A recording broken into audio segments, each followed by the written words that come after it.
Olá, candidato! Estamos novamente aqui para continuar falando a respeito das funções, dos comportamentos das funções e principalmente das particularidades e diferenças que cada uma tem.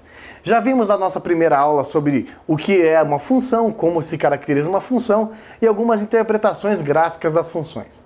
Na nossa segunda aula, trabalhamos um pouquinho com as funções do primeiro grau, mostramos o seu comportamento, taxa de variação e tudo mais.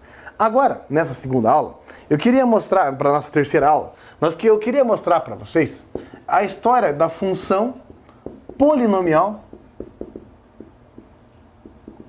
do segundo grau. Também faz parte da pauta, também configura como um dos conteúdos a serem ministrados, trabalhados e você precisa dominar para fazer a aula do Enem. Muito bem. A principal característica, né, de uma função do segundo grau é exatamente essa aqui, ó. Uma função é dita do segundo grau quando ela puder ser escrita com essa cara. Ou seja, ax² mais bx mais c, sendo a diferente de zero. Se você lembra da nossa última aula, a função do primeiro grau tinha como característica sempre a presença do x. A função do segundo grau, ela tem como principal característica a presença obrigatória do x². Então, uma função é do segundo grau quando o maior expoente de x é o expoente 2, ou seja, o x aparece elevado ao quadrado. Muito bem, por isso que o a não pode ser zero. Por quê? Porque se o a for zero, ó, vai ficar 0x², sumiu o x². Principal pré-requisito da função do segundo grau. Aí você fala assim, mas professor, se a função for assim, ó, f de x igual a 3x² mais 2. Essa função é do segundo grau, sim ou não? Bem, a pergunta que eu faço é, aparece o expoente 2, x elevado ao quadrado? Aparece. Então, função do segundo grau. Ah, professor, então não significa, não precisa ter necessariamente x²? X, não. Quer ver? f de x igual a x². O caso mais simples de função do segundo grau. Aparece x²? Sim. Não precisa ter x, não precisa ter o termo independente, o termo sozinho. Ah, mas se eu quiser uma função mais completa, f de x igual a x² menos 8x mais 7. Beleza, ela é completa daí. Tem o x², tem o x e tem o termo independente. Mas tem que ter a presença obrigatória do x elevado ao quadrado. Note que esse tipo de comportamento, ele vai ser um pouco diferente da função do primeiro grau. Lembra? A função do primeiro grau era crescente ou decrescente. Lembra que os pontos, quando colocados no plano cartesiano, eles formavam uma reta. E essa história vai ser um pouco alterada aqui. Vou pegar o exemplo da mesma forma que tomei quando falei da função do primeiro grau. Repare. Temos a seguinte história aqui, ó. Tomando o conjunto A, com os elementos menos 2, menos 1, 0, 1 e 2. Tomando o conjunto B, de modo que a história aconteça assim, ó.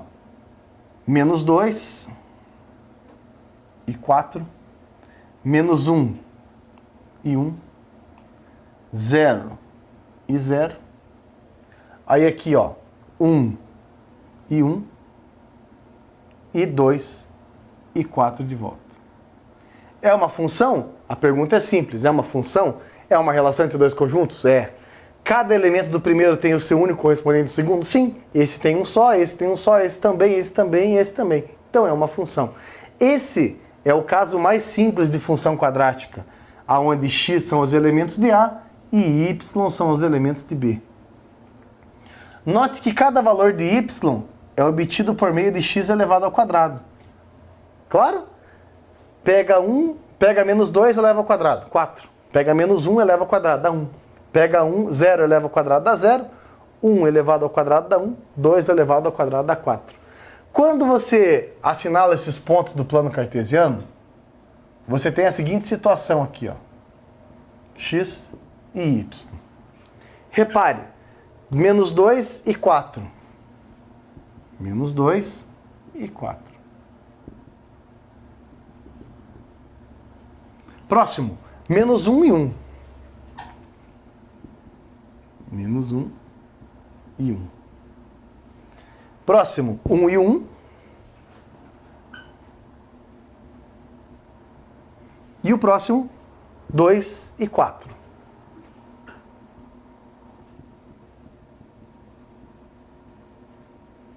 Preste atenção. Ah, e tem o 0, 0. Desculpe, 0, 0. Bem a origem aqui. Repare o seguinte.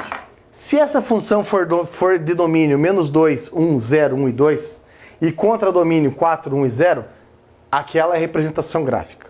Agora, se você for mais rigoroso e falar assim, ah, não, mas eu não quero só o menos 2, o menos 1, o 0, 1 e o 2. Não, não quero. Eu quero mais valores. Eu quero pegar quantos valores eu quiser. Todos os valores possíveis. Bem, se você quer aumentar esse intervalo em x, significa que você quer uma função que o domínio seja todos os números reais. Ou seja, você quer passear livremente pela reta aqui, sem se preocupar em qual valor você está encontrando. E aí, é claro, né, que você vai ter que expandir o seu contradomínio para todos os números reais também. Então, essa é a história. Se você for mais criterioso e quiser mais valores além dos apresentados, aí você vai ter um conjunto de pontos e vai ter um desenho bem característico, chamado de parábola. Então, parábola, além das histórias, né, de Jesus Cristo, que Jesus Cristo contava, nós também temos como parábola exatamente aquela curva que está representada ali. Então, a disposição dos pontos, levando em consideração todos os números reais, forma esse desenho na função quadrática. Ou seja, vamos fazer as analogias? Na função do primeiro grau, a sua representação gráfica era uma reta, crescente ou decrescente. Na função do segundo grau, nós temos uma parábola.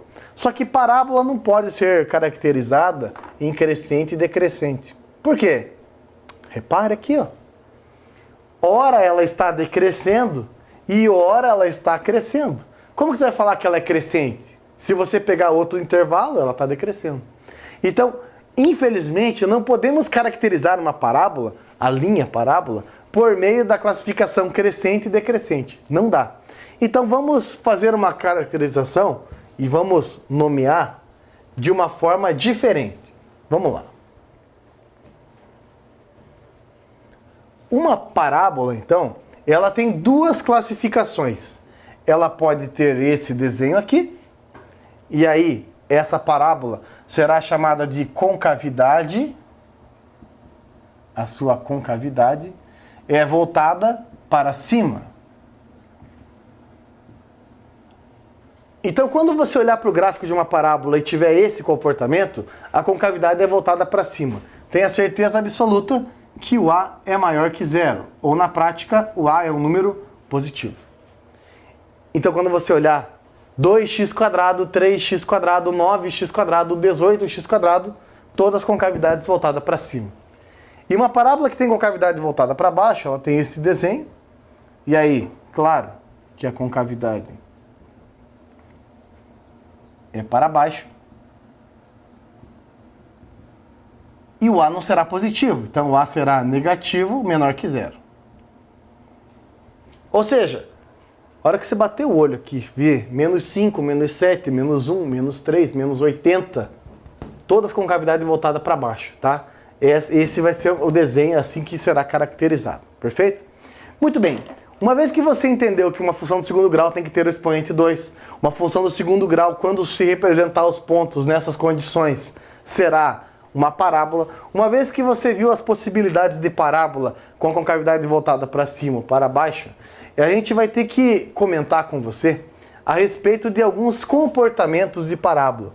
E principalmente, relacionar uma função do segundo grau com uma equação do segundo grau. Então, muita gente acha que equação do segundo grau e função do segundo grau é a mesma coisa, né? Bom, se fosse a mesma coisa, ia ter o mesmo nome. Não tem o mesmo nome, então não é a mesma coisa. Repare o seguinte, existem, basicamente, algumas formas que a parábola aparece para a gente, tá? Então, para ser mais criterioso, na verdade, existem algumas maneiras para representar uma parábola antes de resolver os exercícios. Então, a primeira coisa que você precisa saber é fazer um estudo das raízes. Muito bem. Por exemplo, pega a seguinte situação. f de x igual a x² menos 5x mais 6. Essa é uma função do segundo grau, é uma parábola. De acordo como você vai colocando valores em x, o valor de f de x ou de y vai mudando. Vai mudando os valores de acordo com o x. O que é encontrar as raízes? Professor, encontrar as raízes é encontrar de onde veio a nossa terra natal. Não.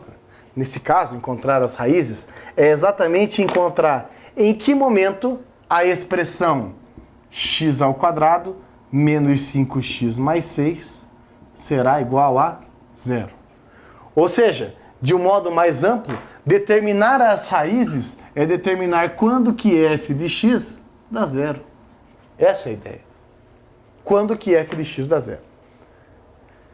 E aqui tem exatamente a diferença.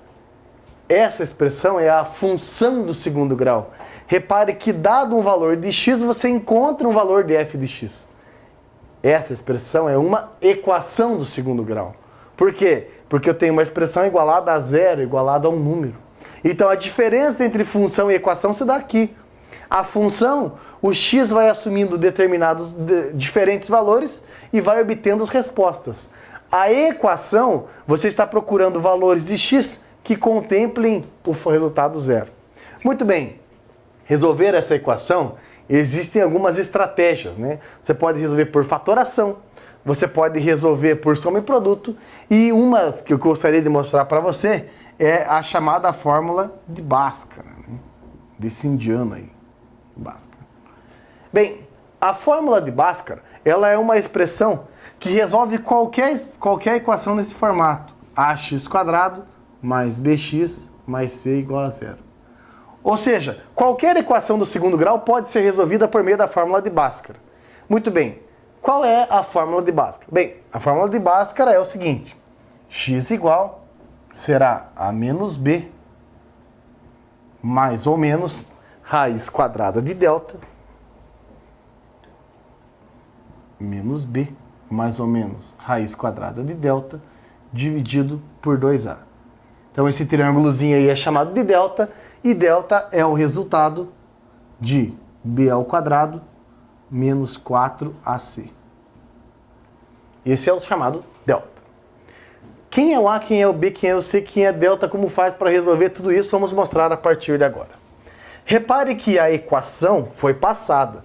Nós temos uma equação para resolver.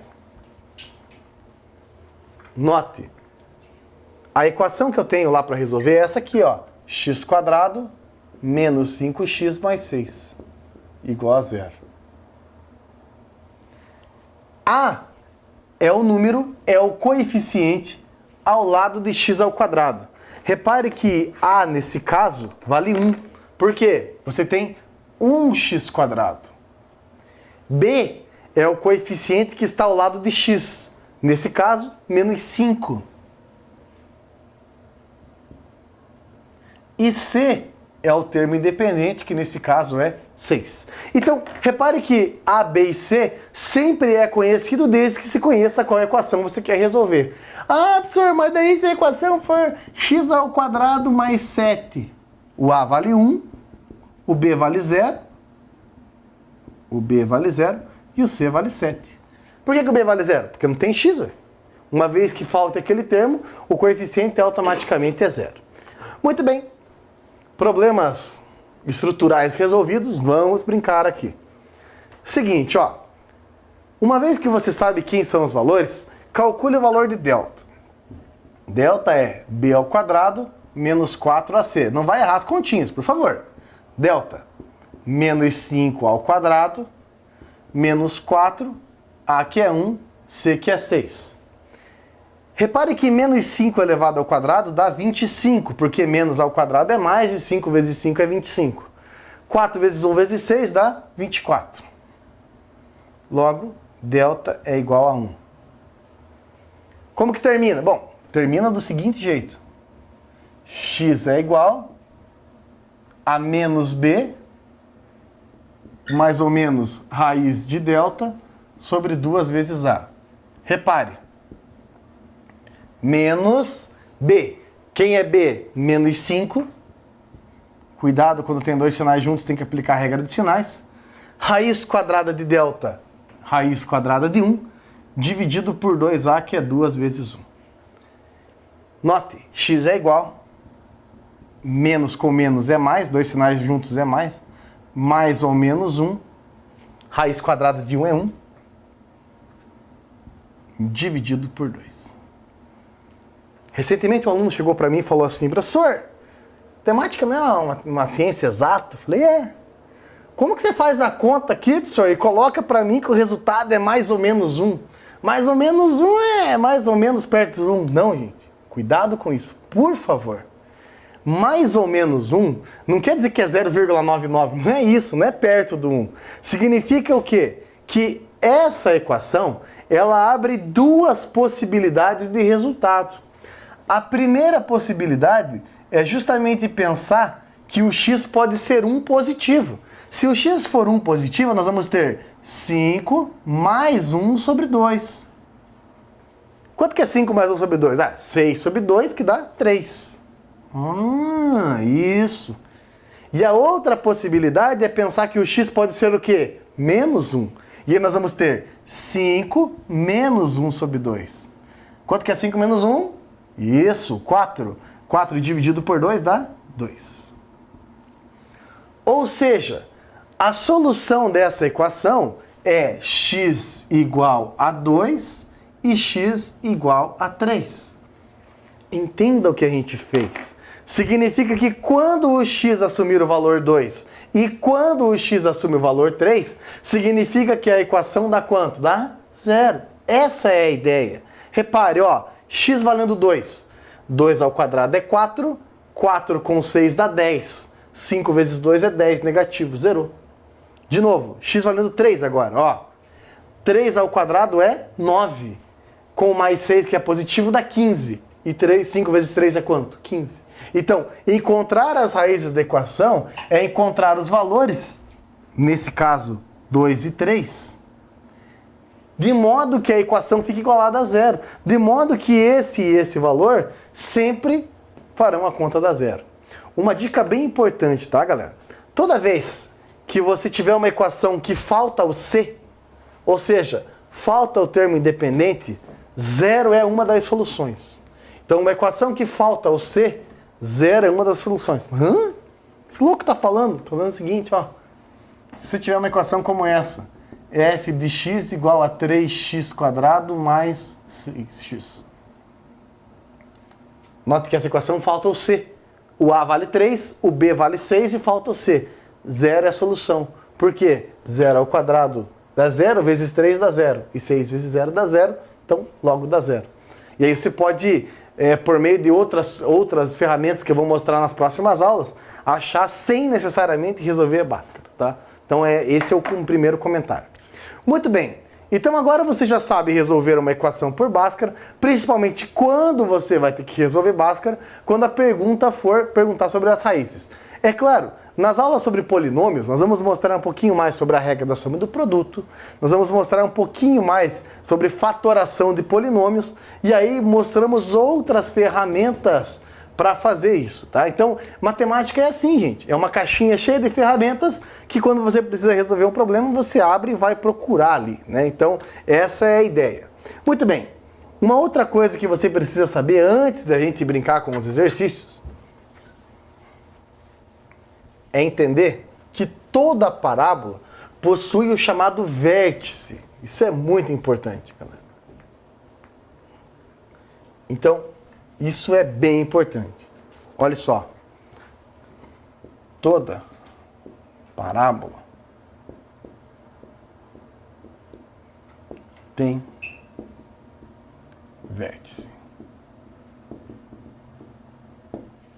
Você pode encontrar isso como ponto crítico, você pode encontrar como ponto de máximo, ponto de mínimo, mas toda e qualquer parábola, toda expressão que tem essa cara aqui,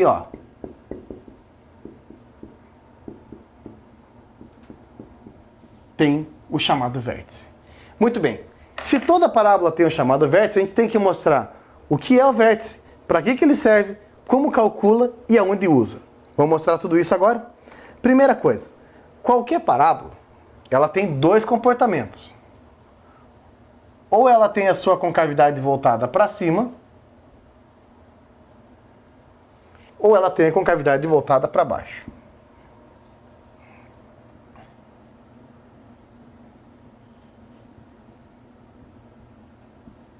Concavidade voltada para baixo. Muito bem. O que é necessariamente o vértice da parábola? Bem, em cada caso, tá, o vértice é o mesmo, mas porém com interpretações diferentes. Nesse caso, esse ponto aqui, ó, o mais baixo de todos, é chamado de vértice. Tá? Então, esse ponto aqui, ó, é o vértice. Cara, ele é um ponto tão importante, que a gente até muda o nome da coordenada x. A gente vai falar assim, ó, essa coordenada é o x do vértice e essa coordenada é o y do vértice. Então, o que é o vértice caso a concavidade seja voltada para cima? É o ponto mais baixo de todos da parábola. Agora, se a concavidade for voltada para baixo, o vértice da parábola é esse ponto aqui, ó. O ponto mais alto de todos, que também tem coordenadas xv e yv. Olha, eu não sou a mãe de Ná, não faço previsões do futuro, muito menos sei o que vai ser colocado no Enem. Agora eu tenho certeza absoluta, caso recaia numa equação de segundo grau, uma função de segundo grau, com muita chance, com muita probabilidade, vai ser feita uma pergunta sobre vértice.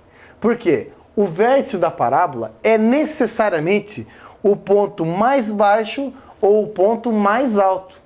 E quando você fala isso, ponto mais baixo, ponto mais alto, quando nós estamos analisando a teoria sobre o assunto, você não vê grandes vantagens no ponto mais alto ou no ponto mais baixo. Não tem grandes vantagens. Porém, quando você vai resolver problemas, repare que esse aqui, ó, pode ser o ponto de maior lucro de uma empresa. Você pode ter uma empresa que trabalha com essa curva, que o lucro é dado por essa curva, e aí aqui é o ponto de maior lucro, perfeito? Ou aqui, ó, aqui pode ser os custos de uma empresa, e esse ponto é o ponto que fornece o menor custo. Por isso, muitas situações práticas, tá, envolvendo lucro, prejuízo maior, menor, são resolvidos por meio do vértice da parábola. Então, é muito interessante que você domine o vértice da parábola. É uma coisa muito interessante para se dominar, correto? Bem, para obter a coordenada x do vértice de qualquer parábola, basta você fazer a seguinte conta. Menos b dividido por 2a. Quem é o b? O cara que está ao lado do x. Quem é o a? O termo que está ao lado do x quadrado.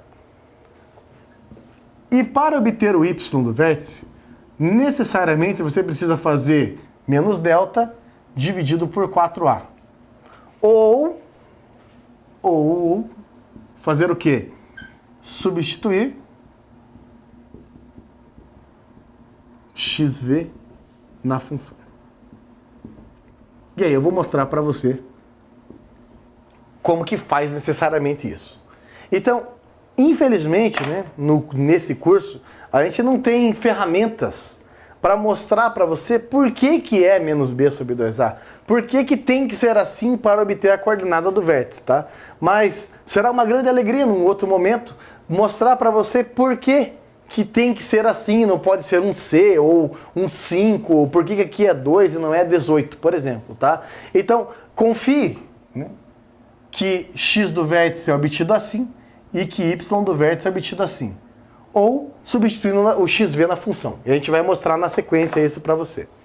Resumindo, quando você precisar obter uma parábola, só com o estudo das raízes e com o estudo do vértice, com certeza você vai ter sucesso aí para resolver os problemas. Agora, vamos entender basicamente como funciona qualquer parábola e aí no próximo momento a gente vai resolver os exercícios. Então, seguinte, repare que existem algumas maneiras de se traçar uma parábola. E aí eu vou discutir isso com você agora. Vamos lá. Note assim. Quando você for ver a representação de uma parábola, a primeira possibilidade é a seguinte. É que essa parábola tenha duas raízes e a concavidade voltada para cima. Repare, duas raízes, ó, duas vezes passando sobre o eixo X.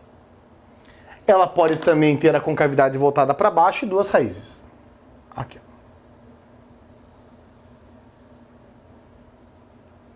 Muito bem. Então, o que precisa acontecer para que a parábola passe duas vezes sobre o eixo X? Fácil. O delta tem que ser maior que zero. Ou, se você preferir, um número positivo. Exemplo, a equação que eu acabei de resolver. X² menos 5x mais 6. Encontramos duas soluções, 2 e 3, o 2 e o 3. Existe uma outra possibilidade que a gente também joga, que é essa aqui, ó. X e Y. Só que a parábola vai passar apenas uma vez sobre o eixo X. Aqui. Ou com a concavidade voltada para baixo, da mesma forma. Aí. Então repare que a raiz da equação e o vértice, eles coincidem nesse caso aqui. Quando que vai acontecer uma situação como essa? Simples. Quando o delta for igual a zero. Então, quando se calcular o delta, b² menos 4ac, e a conta der zero, tenha certeza que a representação da parábola vai ficar assim. E caso o delta seja um número negativo, abre-se a terceiro comportamento. Ou a parábola está inteiramente para o lado de cima, ou ela está inteiramente para o lado de baixo. E aí, aqui, delta menor que zero, ou um número negativo. Muito bem. Então, só de obter delta e saber qual é o coeficiente de x², você resolve qualquer parábola, né? Porque aqui o a é maior que zero, aqui o a é menor que zero, concavidade para cima, concavidade para baixo.